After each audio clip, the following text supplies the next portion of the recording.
Hey, അസ്സലാമു അലൈക്കും. നിങ്ങൾ എപ്പോഴെങ്കിലും നിങ്ങളുടെ 2 കൈകളും ഉയർത്തിപ്പിടിച്ച് കരഞ്ഞ് പ്രാർത്ഥിച്ചിട്ടുണ്ടോ?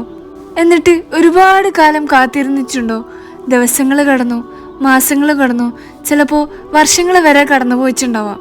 പക്ഷേ ഒരു മാറ്റവുമില്ല.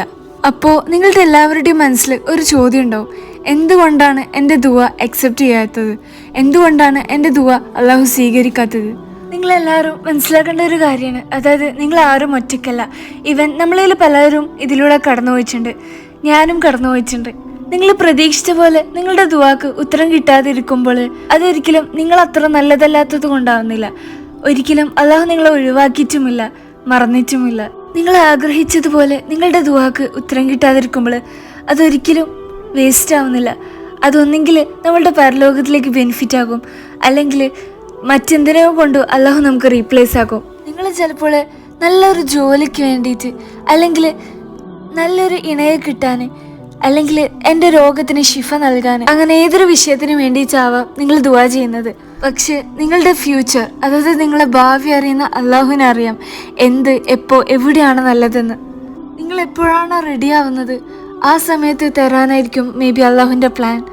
ഇനി അഥവാ അങ്ങനെ നടന്നിട്ടില്ലെങ്കിൽ അത് മറ്റു മനോഹരമായ കാര്യങ്ങൾ വെച്ച് അള്ളാഹു അതിനെ റീപ്ലേസ് ചെയ്യുന്നതായിരിക്കും. നമ്മളുടെ പ്രവാചകനായ അയ്യൂബ് നബി അലൈഹിസ്സലാം തങ്ങൾക്ക് എല്ലാം നഷ്ടപ്പെട്ടു. അദ്ദേഹത്തിൻ്റെ സമ്പത്ത്, അദ്ദേഹത്തിൻ്റെ മക്കള്, അദ്ദേഹത്തിൻ്റെ ആരോഗ്യം കുറേ വർഷങ്ങളായിട്ട് ഒരുപാട് അനുഭവിച്ചു. എന്നിട്ടും അയ്യൂബ് നബി അലൈഹിസ്സലാം തങ്ങൾ ഒരുപാട് ക്ഷമിച്ചു. ഒരിക്കലും അള്ളാഹുവിനോട് ഒരു പരാതി പോലും പറഞ്ഞിട്ടില്ല. ലാസ്റ്റ് അയ്യൂബ് നബി അലൈഹിസ്സലാം തങ്ങൾ ഇങ്ങനെ പറഞ്ഞു, അള്ളാഹുവേ, നീ എനിക്ക് ഒരുപാട് അവസ്ഥകൾ തന്നു, തീർച്ചയായിട്ടും നീ ആകുന്നു ഏറ്റവും വലിയ കാരുണ്യവാൻ. അപ്പോൾ തന്നെ ആ ഒരു സെക്കൻഡിൽ തന്നെ അള്ളാഹു അയ്യൂബ് നബി അലൈഹിസ്സലാം തങ്ങളെ സുഖപ്പെടുത്തി. ചില സമയത്ത് നമ്മളെല്ലാവരും നമ്മൾക്കുള്ള ഫലത്തിന് മാത്രം, അതായത് നമ്മളെ റിസൾട്ടിന് മാത്രം ഫോക്കസ് ചെയ്യും. ചില സമയത്ത് നമ്മളുടെ ഏറ്റവും വലിയ ഗിഫ്റ്റ് എന്ന് പറയുന്നത് ദുആ ആണെന്ന് നമ്മൾ മറന്നുപോകും. ഓരോ സമയത്തും നമ്മൾ അള്ളാഹുവിനോട് കരയുമ്പോൾ, നമ്മൾ അള്ളാഹുവിനോട് ചോദിക്കുമ്പോൾ, നമ്മൾ ജസ്റ്റ് ചോദിക്കുന്നത് മാത്രമല്ല, നമ്മൾ അള്ളാഹുവിനോട് കണക്ട് ചെയ്യുകയാണ്, നമ്മൾ അള്ളാഹുവിനോട് കൂടുതൽ അടുക്കുകയും ചെയ്യാണ്. ആൻഡ് ചിലപ്പോൾ നമ്മൾ ദുആ ചെയ്യുന്നത് അള്ളാഹു വിചാരിച്ചത് കൊണ്ടാവാം. നമ്മൾ ദുആ ചെയ്തത് കൊണ്ട് നമുക്കത് നേടാനുള്ള വഴി കൊണ്ടായിരിക്കാം അള്ളാഹു വിചാരിക്കുന്നത്. ആൻഡ് നമ്മുടെ മുത്തുനബി സല്ലല്ലാഹു അലൈഹി വസല്ലം തങ്ങൾ ദുആനെ പറ്റിയിട്ട് ഒരു കാര്യം പറഞ്ഞു, അതായത് ഒരു മുസ്ലിമും മോശം കാര്യങ്ങൾക്കല്ലാതെ ദുആ ചെയ്യുന്നത് ഒരിക്കലും വേസ്റ്റ് ആവുന്നില്ല. പകരം അള്ളാഹു അവനക്ക് 3 കാര്യങ്ങൾ തിരിച്ചു നൽകും. ഫസ്റ്റ് വൺ, അള്ളാഹു വേഗത്തിൽ മറുപടി നൽകും. സെക്കൻഡ് വൺ, അള്ളാഹു നമ്മുടെ പരലോകത്തിലേക്ക് വേണ്ടിയിട്ട് മാറ്റിവെക്കും, അല്ലെങ്കിൽ നമുക്ക് നല്ലതല്ലാത്തൊരു കാര്യം നമ്മുടെ ലൈഫിൽ നിന്ന് റിമൂവ് ആക്കും. സോ ഒരിക്കലും നിങ്ങളുടെ ദുആ വേസ്റ്റ് ആവണമെന്ന് വിചാരിക്കരുത്. ഞാനും നിങ്ങളും, നമ്മളെല്ലാവരും നമ്മളുടെ വിഷമങ്ങളും പ്രയാസങ്ങളും ഒക്കെ അള്ളാഹുവിനോട് മാത്രം പറയുക. നമ്മൾ അള്ളാഹുവിനോട് കംപ്ലയിൻറ്റ് ചെയ്യുക. നിങ്ങളുടെ ഹൃദയത്തിലുള്ളതെല്ലാം അള്ളാഹുവിനോട് പറയാം. വീണ്ടും വീണ്ടും പ്രാർത്ഥിക്കുക. കാരണം അള്ളാഹു ഒരിക്കലും മനുഷ്യരെ പോലെ ആകുന്നില്ല. നിങ്ങളുടെ വോയിസ് കേട്ട് അള്ളാഹു ഒരിക്കലും തളരില്ല. ചില സമയത്ത് നിങ്ങളുടെ ദുആ അള്ളാഹു നീട്ടി വെച്ചേക്കാം, നിങ്ങളുടെ വോയിസ് പിന്നെയും പിന്നെയും കേൾക്കാൻ വേണ്ടിയിട്ട്. നിങ്ങൾ ദുആയിലൂടെ അള്ളാഹുവിനോട് ചോദിക്കുന്നത് വളരെ മനോഹരമായ കാര്യമായിരിക്കാം, പക്ഷെ അത് നിങ്ങൾക്ക് സേഫായിട്ടുള്ള കാര്യമായിരിക്കില്ല, നിങ്ങൾക്ക് നല്ലതായിരിക്കില്ല. ചിലപ്പോൾ നിങ്ങൾ ചോദിക്കുന്നത് വളരെ ചെറുതായിരിക്കാം അള്ളാഹുവിൻ്റെ പ്ലാൻ അനുസരിച്ച്. ഇനി എങ്ങനെ നമുക്ക് ആത്മാർത്ഥമായിട്ട് പടച്ചവനോട് ദുആ ചെയ്യാം എന്നുള്ളത് നോക്കിയാലോ? ഫസ്റ്റ് നമ്മൾ ദുആ ചെയ്യുന്നതിന് മുമ്പായിട്ട് നമ്മൾ അള്ളാഹുവിൻ്റെ പേരുകൾ പറഞ്ഞുകൊണ്ടേയിരിക്കുക.